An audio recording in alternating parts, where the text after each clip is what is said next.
Right, Tommy, good morning. How are you? I'm good. I'm good. I'm looking forward to this review because I know this is a franchise that is very, very dear to your heart. Anyway, It is indeed one of my favourites. So, without any further ado, let's start the background music. Oh, wait, hang on. That's not right. Let's start the review. Over okay. to you. Yeah, let's start the review. Um, so the film that I've gone for is 2002's live-action Scooby-Doo movie, and I picked this Love specifically it.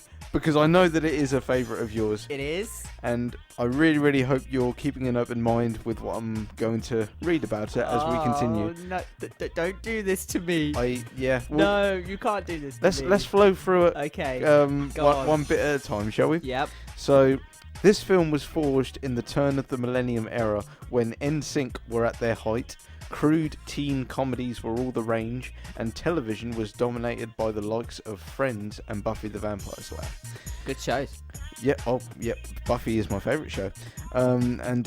This film was written by James Gunn, who later grew to popularity with directing Marvel Studios' double bill blockbuster set, Guardians of the Galaxy and Guardians of the Galaxy Volume 2. And it all started with Scooby-Doo. Well, it was only a writing credit on this, but Okay. since then he's become a very well-known and respected director. Oh, very good. He originally envisioned this version of Scooby-Doo as a tad more grown up than what we ended up getting. Okay. He has recently revealed that an R-rated version of this film exists, and the theatrical version was heavily studio interfered to appeal to a family-friendly audience. Yeah, I can see why. Yeah. I mean, it is that kind of franchise that does primarily appeal to children first, Yeah. but it would have been fun for us as adults now to possibly watch maybe a bit of a more grown-up version of Scooby-Doo. I was a child at the time, though, to be fair. As was I, and granted, I was entertained as a 7-year-old. Yeah, it's a good film. So the cast is heavily filled with late 90s, early 2000s actors who give their best with the material they were given. Okay. Shaggy, first of all. Matthew Lillard was born to play Shaggy, and his passion for the character really is demonstrated in the voice he forms, because he got that voice down to a T. He was perfect with this Shaggy. Yeah. Can't fault Shaggy. Can't fault it. There. Coming from such hits as the horror comedy Scream and the teen romantic film She's All That, this was a very different film for Matthew Lillard to do, but you can tell he did his homework on the history of the character. Easily the best part of this movie, hands down, for me. Nice. And then we move on to Velma. Okay.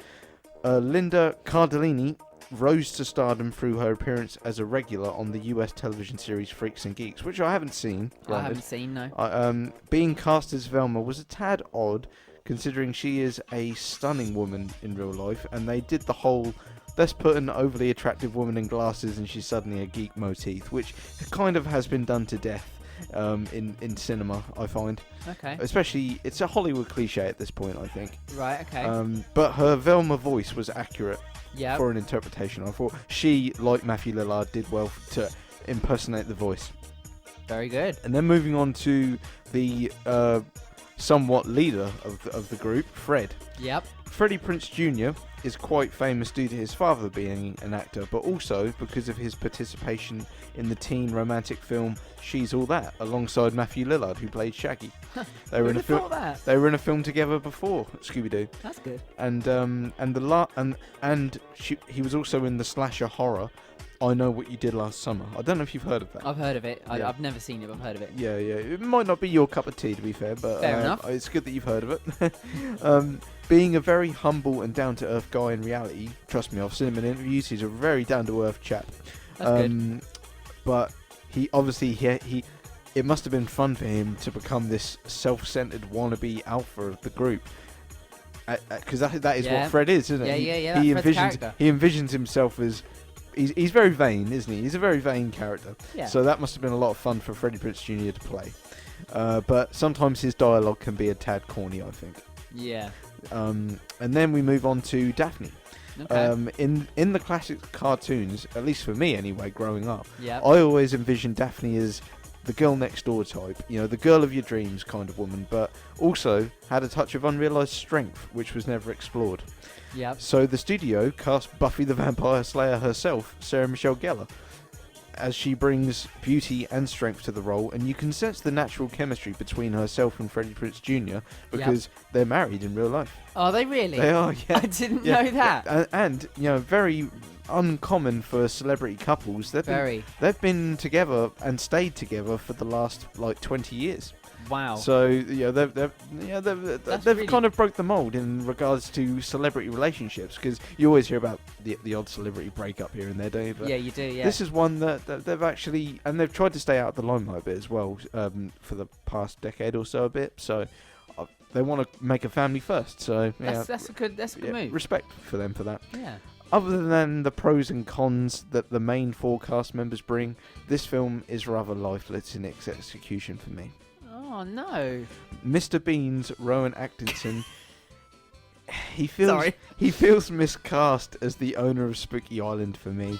The CGI of the titular dog, or the titular dog, I don't know how to say that word. Is it titular? Titular. Either way. Scrappy. No, the CGI of Scooby-Doo himself. Right, yes. Yeah, the CGI of Scooby-Doo is quite dated, I feel, and overall the design of the film is overly kid-friendly, I think.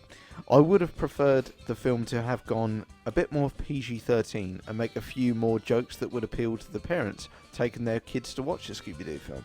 Okay. They are mystery solvers, so have the plot focus more on the mystery aspect of it. Okay. Maybe ground it with a non-supernatural plot, a realistic plot. A non-supernatural plot. Yeah. Because considering in the TV show, that was quite the case for a lot of them, wasn't it? It was always somebody in a mask, wasn't it, at the end? Yeah, or a projector or something. Yeah. And maybe ground it with a non-supernatural plot, and hear me out here. Okay. A Scooby-Doo that doesn't talk. Okay. I think that would be a very unique take for the character, because, and I can justify it here, if they can make you care about a dog in Marley and Me, which is a film about a dog and the family. I cried at that. That was... Yeah? Oh, that was awful. If they can do that... I couldn't bear it. With a real dog, I'm sure they could do this with a real Scooby-Doo dog that doesn't talk. Maybe do the odd groan here and there, like the odd, like the odd noise here and there, but just don't have a talking dog. That's a good Scooby impression, by the way. Yeah. That's an interesting take. I don't know if I'd like that or not, because Scooby-Doo is natural. He's always talked. He has always talked, I know, but I just think for a grounded, realistic Scooby-Doo movie, maybe a bit more mature. Although he hasn't ever talked much. No, he doesn't talk much. I will admit, in this film, he doesn't talk much, but it's still enough that if it expends the dispense of reality, as it were, a bit too much for me. Okay. And I know you shouldn't. A Scooby-Doo movie should never be like a totally realistic movie, but just try and ground it a little bit, like maybe don't have a supernatural element in it. No ghosts, no phantoms, no monsters. Just have it being a bit like a whodunit, as it were, like a Miss Marple or something, Okay. or a Poirot type Scooby-Doo movie. Okay. And obviously you have someone wear like a costume or something, maybe like as to hide themselves, but ultimately just keep it a bit more real. Stay authentic with a new spin. Yeah. I think that's what they should do, because it can be done. Like I say, Marley and Me really makes you care about the dog as a character. I don't think I could ever watch that film again. But I don't think I could take it. But it's a real dog, isn't it? And, It is. And I just think that could be done. And that would be my personal take on the. If the Hollywood studio said, right, here's the keys to the castle, go and make your own Scooby-Doo movie, that's what I'd pitch. Okay, fair enough. So to close, this film is purely a film for children and has nothing in it that can appeal for an older audience. The 4 cast members try their best with the material, but ultimately it would not have been a damage to add a few mature jokes in there, I don't think. Okay. But there was no Simon Cowell in this movie, so it's nowhere near as bad as the millennial cluster bomb of trash that is 2019's Scoob. Do you know, I did love the animation on Scoob. I thought it looked ugly. Really? Yeah. I thought he looked adorable as a puppy. Although, yeah, Scoob for me got a little bit...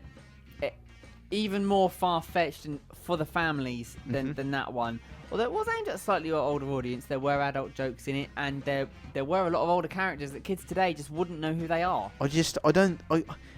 It's so difficult to believe that there is a Scooby-Doo movie out there where Simon Cowell is in it. I mean, that is an immediate like, what the hell were you thinking? You know? Yeah, well, I don't understand his role in it either. To be fair, it was very random. Yeah. I mean, I'd sooner watch all of the older animated Scooby-Doo movies that we always talk about, like Cyber Chase and Zombie Island. And now they're good films. Yeah, I mean, Zombie Island was really good, and I also like The Witch's Ghost as well. Yeah. I've never been that keen on Cyber. Is it Cyber Chase? Cyber Chase. Or is that the game? No, Cyber Chase is about the game. Oh right, okay. It's a film about a game. Right. Okay. Yeah. And believe it or not, there's a game available for the film about a game. It can get really confusing. What was the other Alien? Alien Invaders. Alien Invaders. Is that the one where Scooby and Shaggy get abducted in the desert? It is indeed. Yeah. You're not a fan of that? No, I like that one. I like that one. I like The Witch's Ghost and I like Zombie Island. Those three I like. Was it Reluctant Werewolf you told me you didn't like? Yes. Yes. No. Actually, no. There are two older ones that were done like in the 70s and the 80s that I do really enjoy, and one of them is The Reluctant Werewolf. The other one is Scare School. Yes. I like that one as well. Yes, that's a good film. Yeah, they're very them two are more dated than the other ones that we've just mentioned, but overall, like, they are the best Scooby-Doo movies to date. So I would say, personally, as my conclusion comments, I would probably say, based on this review, Scooby-Doo should remain a cartoon. That would save a lot of hassle, I think. Yeah. I think if it stayed a cartoon, but why can't they just do a hand-drawn one again? I know CGI has come a long way now for animated features, but I just think studios are missing a beat with the hand-drawn animation style. I mean, you look back at all those Disney 90s movies, it just feels more authentic. There's a lot to be said for a hand-drawn cartoon and a cartoonist in the studio. Yep. It makes such a difference to me as a viewer. And I know why studios use CGI a lot more now. It's a time saver. It doesn't take half as long because you've got to draw every second when you do hand-drawn animation. But it just looks so much better. Rome wasn't built in a day. That's true. That is true. That's a great quote. Yeah. Yeah, and listen out for that, Disney.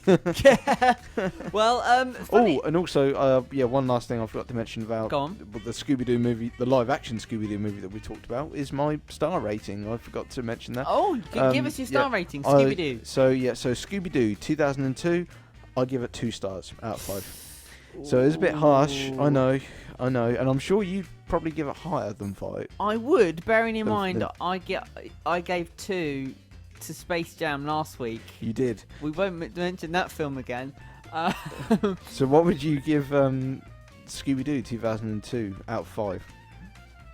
Probably 3.5. That's generous. That's being very generous. It is generous, but it's probably to do with the age that I was when I watched it. Yeah, well, I was the same age as you. I enjoy it less today than I did back then, I have to say.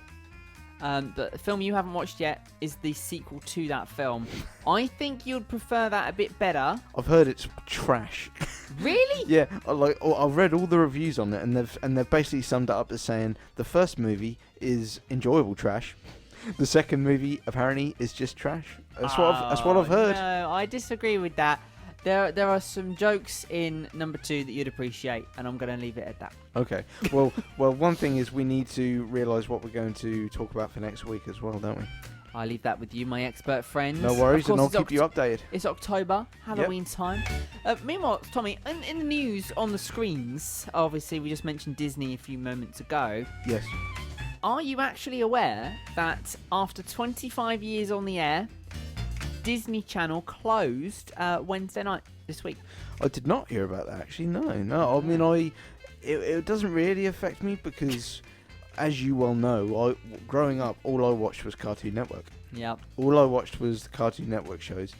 I didn't watch anything on Disney. I don't even think I had Disney Channel. All I had was Cartoon Network, Boomerang, Toonami, and it used to be Fox Kids, but then it moved over to Jetix, I think. Jetix, yeah. Before Disney bought it out. Yeah.